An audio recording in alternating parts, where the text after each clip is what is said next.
according to media studies professor Dr. Alexandria Juhasz at Pitzer College. The internet is changing our viewing and consumption habits, how we buy things, and how we understand things. The large companies that are trying to move their products, whether that's entertainment or the selling of objects onto the internet, haven't completely figured out how to do it, but believe me, they will. We're in a transitional period, and that's what we're seeing here. And the producers of media are in a panic.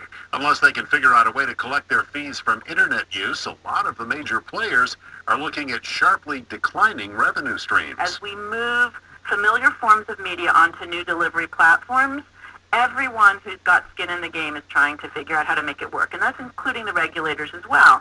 I think one of the ways to think about this is about who owns these properties. And things get pulled off of YouTube right now because of copyright infringement.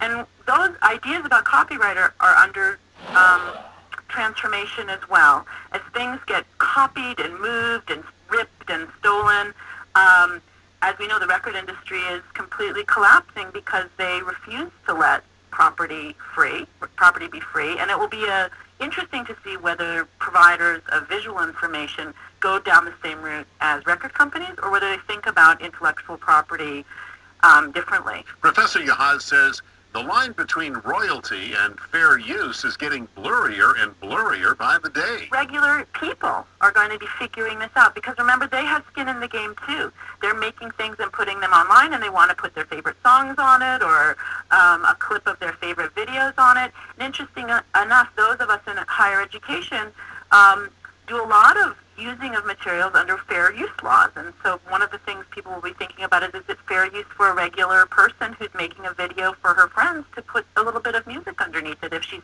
being critical or thoughtful or curious about popular culture. So all of our relationships to popular culture are transforming, and regular people have their skin in the game too because they're making media for the first time that's being seen on large-scale distribution platforms. Like that cat playing the piano. KNX News Time, 9:25. Traffic, weather, and money together on the 5s on